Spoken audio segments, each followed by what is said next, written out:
Baka ikaw to, pag-pray kita. Ama naming Diyos, akin pong itinataas sa iyo ang mga taong nakakaramdam na sila po ay mag-isa, mga kasama at mga kakampi.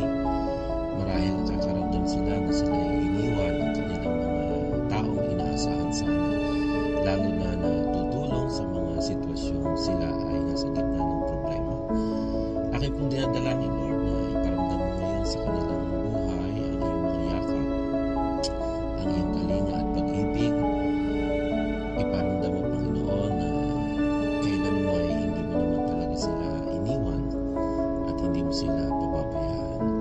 Kaya dalangin ko, Panginoon, patuloy mo silang ingatan, gabayan, bigyan ng pag-asa at buhayin, Panginoon, ang kanilang nalulungkot na kalooban at malaman nila at maintindihan na sa buhay na ito lagi ka nilang kasama.